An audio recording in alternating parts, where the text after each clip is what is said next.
Hi there. I'm Blaise Hunter, author, international speaker, award-winning mental health advocate, fertility expert, podcast host, mother of purpose, and breaker of chains, and the CEO of Blaze the Trail Inc. consulting agency. Welcome to Take the Day mental health event. It looks a bit different this year. We're online and we're in the middle of a pandemic. You know what? We've had to pivot and adjust our courses across the board. And I really just want to focus on the phrase, take the day. I think it's so important that we all embody that phrase in every part of our lives every single day. We need to focus on invoking positive mental health across the board and just take the day back. We are not victims of our circumstance. We are victorious. So again, welcome to this event. I'm so excited to speak with you today and just impart some of my wisdom, my knowledge, and my passion towards you, and just helping all of us have better mental and emotional health. So here we go. I am Blaise Hunter. I am a fertility expert, but no, I don't help people get pregnant.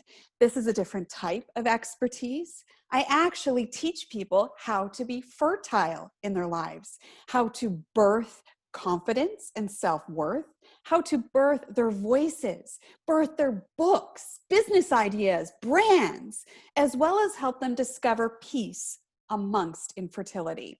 So I'm going to show you how you can be fertile in your life, how we are not barren, and how we can birth our destiny just by leaning into things, being flawed and awesome. And I hope to share a little bit of my experience with you, my vulnerability, and just showing you that we can rise through the ashes and be the hero of our lives and birth our identity and our purpose in our life.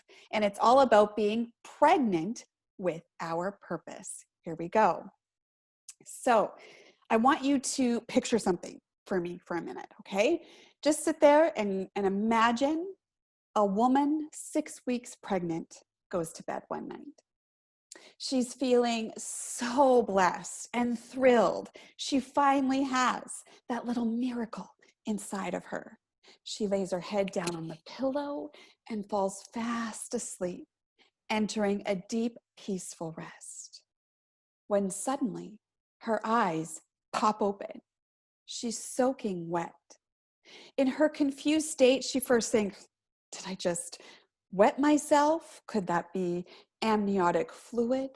And then a profound realization comes upon her. It's blood. She frantically turns on the lights and wakes up her husband. Honey, please help me. I'm massively bleeding. That woman was me. It was November 2017. And sadly, that scenario had become all too familiar to me. You see, I already had 2 miscarriages before that. So I knew loss and the grief that accompanied it. But this time was supposed to be different. This was our baby to keep. I remember going back to that moment. It felt like yesterday.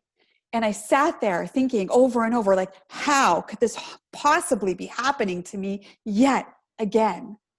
I was bawling as my husband and I stripped away the bloody sheets. I changed out of my blood-soaked clothes, and there at 2 a.m. in the middle of our bedroom, me and my husband just held each other and wept. I remember crying out to him, I cannot go through this again. And he just held me and kept saying over and over, yes, you can. We can do this. Stay with me. Stay in the present. We're okay. Our life is still okay. My mind wanted to plummet to the depths of hell, but he wouldn't let me. He just held me in such an unyielding embrace. And he kept saying, we're okay. We love each other. We do have a daughter. She is our everything. We love each other. Our life is still okay. He wouldn't let me go further into the pit of hell. He just brought me back into the present moment and into the light. I hung on to that precious baby for another 4 weeks after that scenario. But in the end, there was no more heartbeat. It was over. Our 3rd miscarriage. But this time was a bit different than the others. This time I felt like I knew I could pull myself out of the dark and back into the light. My life is still okay.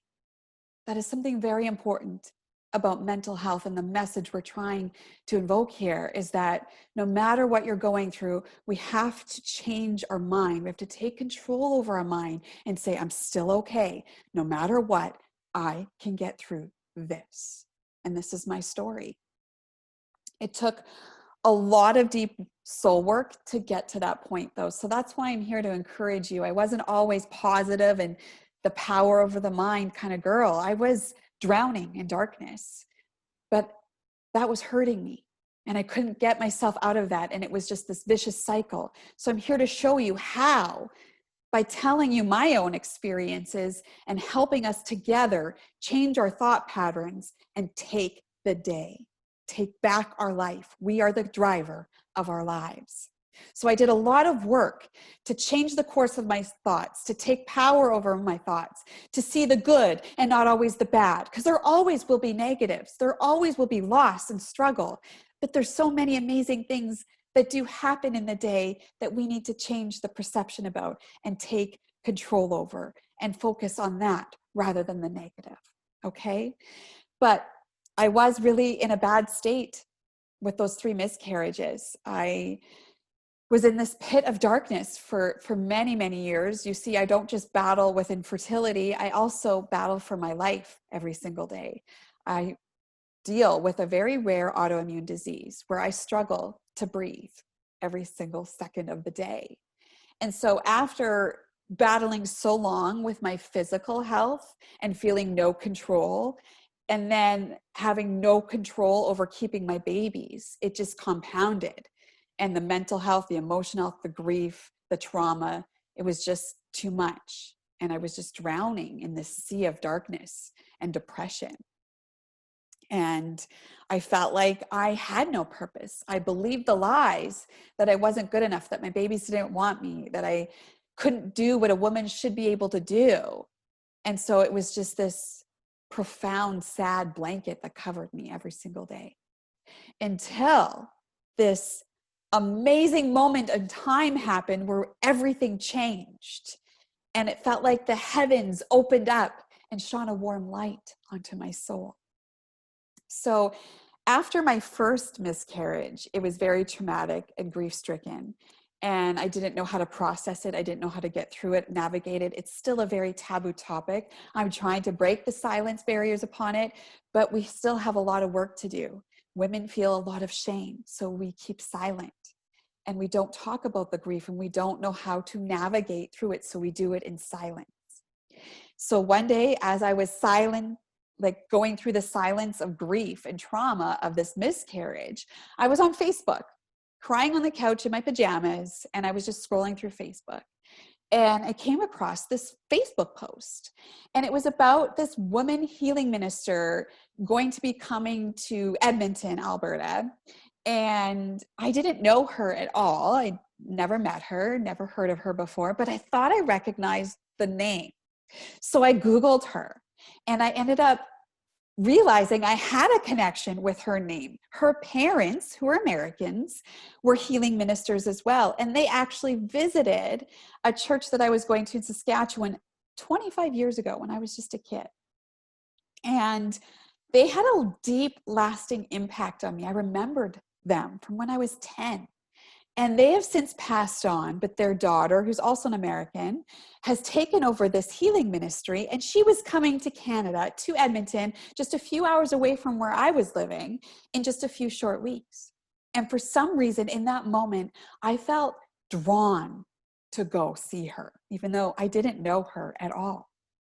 I was too ill at the time to drive by myself. I made a call to my mom. I'm like, will you drive up, pick me up, and then take me 3 hours to go see this lady? I must go see her for some reason.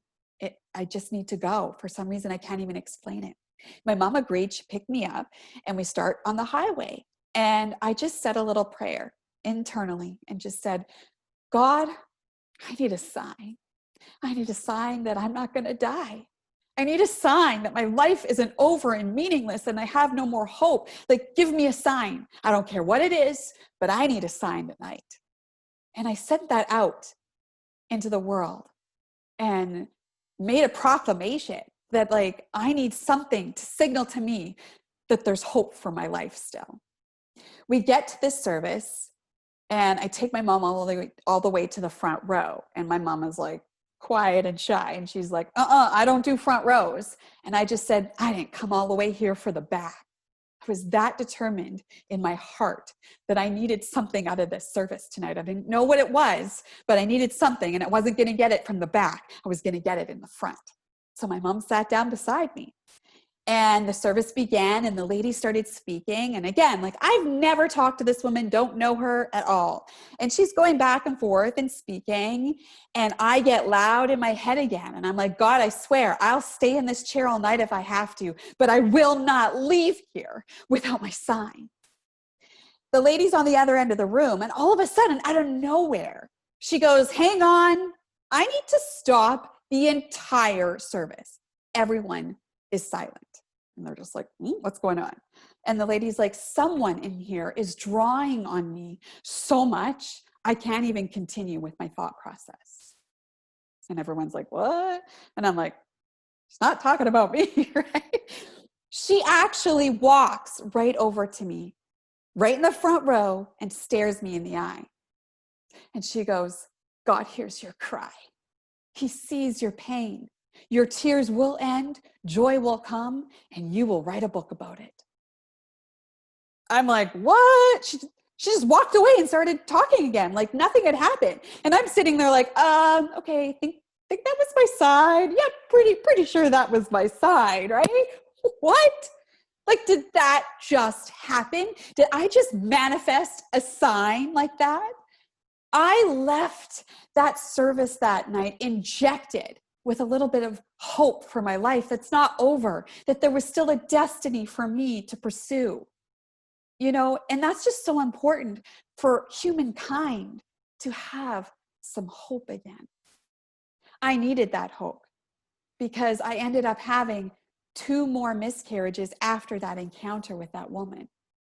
But I needed that sign to hang on. So fast forward another 6 months, my second miscarriage. And this one was way more horrific than the first. This one lasted actually 5 months long. Originally, I had a collapsed lung, an ambulance trip. They didn't want to put me under because of the collapsed lung. I miscarried. They said the tissue had passed, just a small little piece was left and it would pass. I ended up getting a regular period. I felt like all was fine. I was healing physically and emotionally. No, 5 months later, I bled out and I ended up having a D&C 5 months later from the initial miscarriage.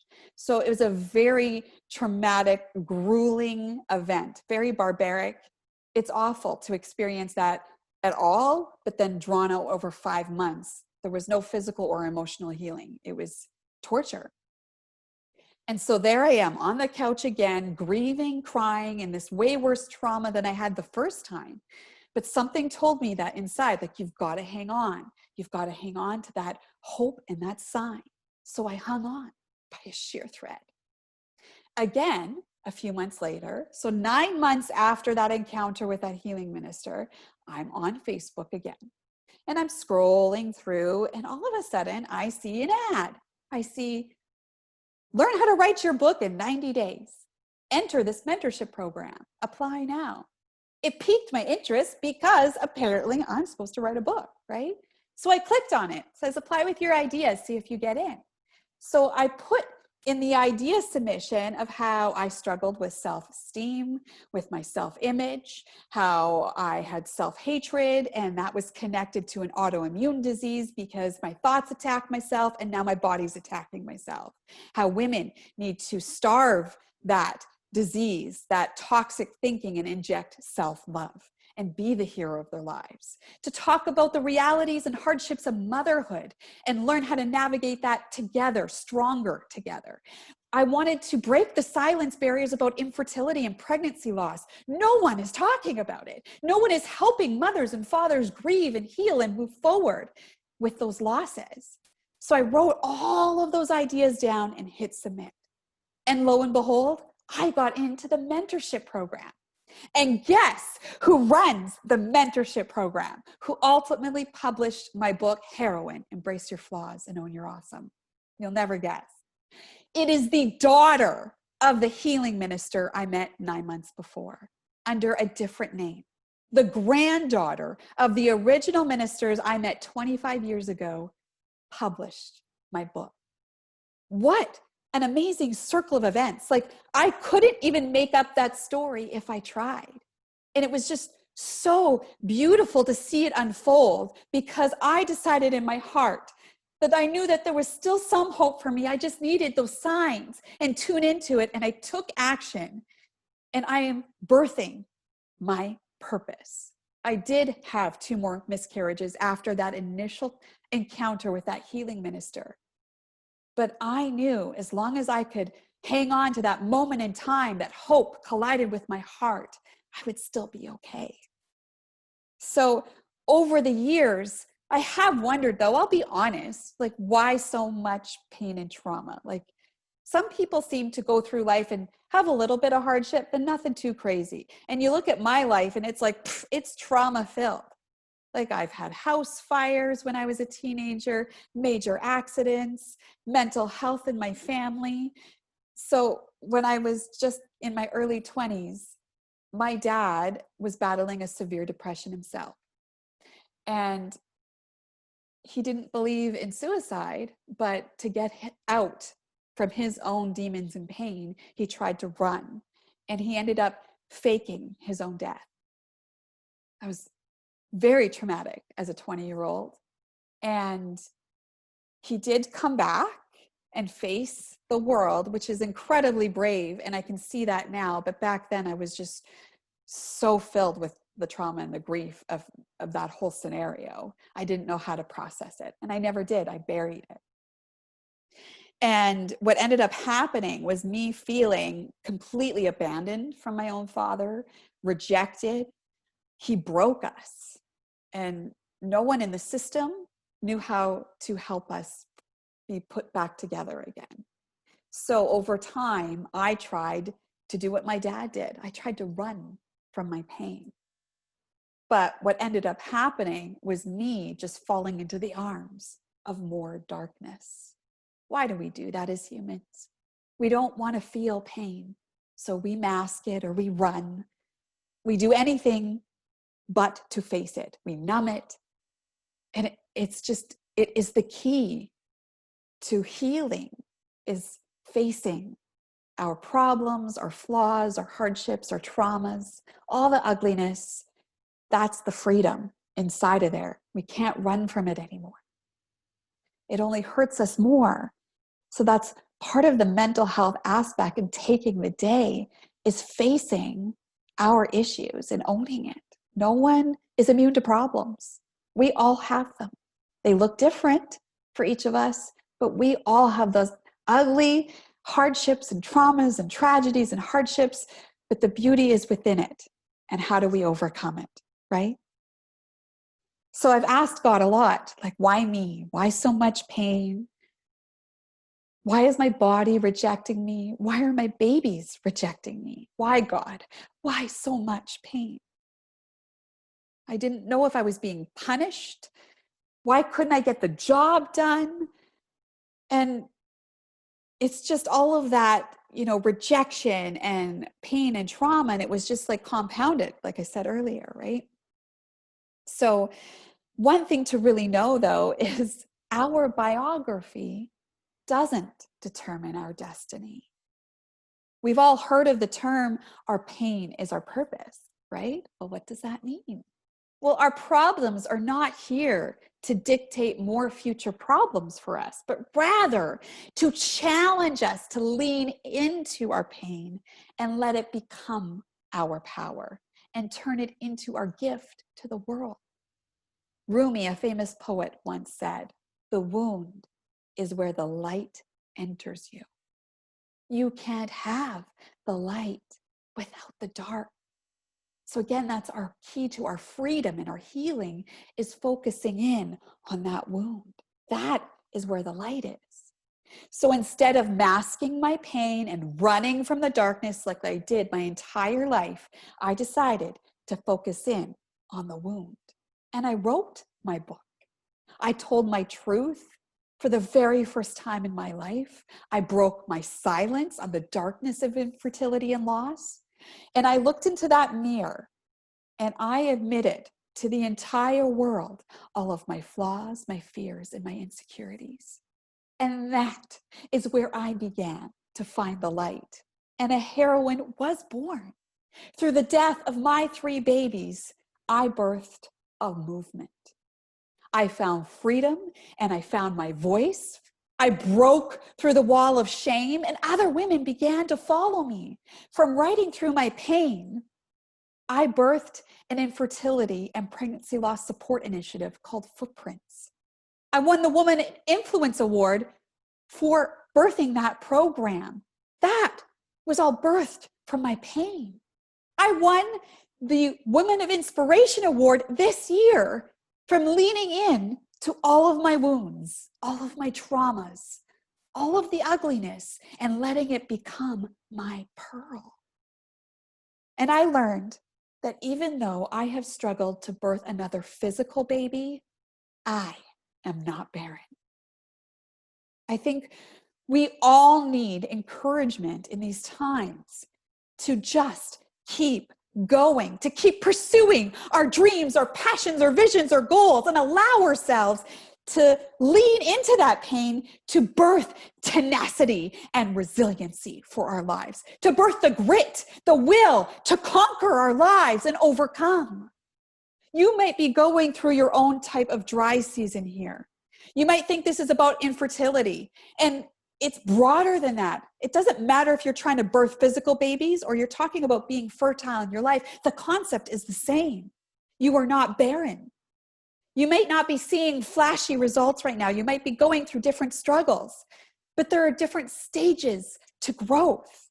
Our purpose starts off as just a tiny seed. And it needs to grow down first, deep below the surface, to establish strong roots in those dark places before we can sprout up and bloom for the world to see. It doesn't mean things aren't growing when you can't see it. It means you've been planted for a time being. You're not hidden. You're just in the infancy stages of your purpose, but it's growing. And you need to have faith and hope that you do have a purpose. You do have depth. You do have destiny inside of you. You've got to nurture and mother it, though. I'm here to inspire you to continue on your journey today. And you will be amazed of the incredible things you will birth along the way. Do not miscarry your purpose based on the opinions of others or your fears. Some of you may be done having kids here. Maybe you've not even started the process yet. Maybe that you never even wanted children. Or maybe you're right in the infertility stage. It doesn't matter what age you are or what stage of life you are. We are all called to be mothers in our own way. We are destined to birth babies, to birth business ideas, giftings, talents, to birth love. Be fertile in your life today and allow love, passion, and creativity to flow through you. I don't know what our destiny is, if we're all supposed to have physical babies or not, but I do know we are all mothers of purpose, and I am always expecting. Are you pregnant with your passions today? That is where the light is. When we can push through the fears and the darkness by leaning into the transition labor pains and allowing ourselves to be our best versions of ourselves each and every day. I am now in a place where I no longer regret my miscarriages. They were the key to my entire purpose. My babies didn't reject me. They gave their life for me. They demonstrated the ultimate act of selfless love. And I'm so grateful for that. And when we can birth gratefulness amongst our darkness, that is where we discover true inner peace. And the birthplace of peace and light is vulnerability and connection. That is where we become a mother, when we can nurture who we are as we are in this very moment and where we are going at the exact same time. So I'm here to encourage you today to be fertile, to look at fertility differently than just birthing a physical baby. Because I've had to shelve that for a while for my health, for my mental and emotional health, to heal my heart. But that doesn't mean I haven't birthed amazing things in the past 3 years when I haven't been trying to birth another physical baby. We've all endured our own type of hardships in this pandemic, in our lifetime. We have been dealt blows and setbacks, and your life does end up somewhere where you never thought it would be. I get it. That is my life. But we cannot afford to miscarry our purpose any longer. We need to pick up those miscarried dreams and run our race and turn our problems into our pearl. That's what the oyster does. That little parasite that comes in isn't just a grain of sand. It is actually a parasite. It comes in to attack that oyster. But the oyster doesn't clam up and say, I don't want to feel pain. I don't want to feel an intruder. That oyster goes, come on, little fella. I got you. I know what to do with you. So the parasite comes in and the oyster's like, I'm going to coat you with my liquid and I'm going to draw you in and I'm going to use you to make my pearl. Be the oyster today. Learn from Benjamin Franklin. He once said, most people die at 25 and don't get buried until 75. He's talking about emotional death because we get inundated with these struggles, with all our hardships and all our setbacks and the circumstances of life, and we decide to hit eject on our purpose. So we go through the motions and live a mundane life, trying to not feel pain, put ourselves out there. But that's internal death. Get inspired today. Get hungry again. You do have a passion. Every single one of you can have that moment where that lady comes up to you, looks you in the eye, and says, you have a destiny to birth. Pick it up. Run your race. You've got that in you today. It's not just for me. It's not just for somebody else. It's for each and every one of us. Pick up your miscarried dreams, birth your destiny, lean into the hardships, allow yourself to be victorious. You are not a victim of your circumstance. You are a queen, a king of your own destiny, of your own life. Be hungry, have a zest for your life, a grit for your life, that no matter what comes against you today, you have the will, the grit, and the desire to conquer it. Allow yourself to be fertile. I do not care how old you are. If you're 22 listening or if you're 75, you still have a destiny to birth. Do you feel like you have lost some of your passion? Do you think that you are barren? Do you feel lost in that darkness today? Well, I'm telling you, take my hand and we'll find the light together.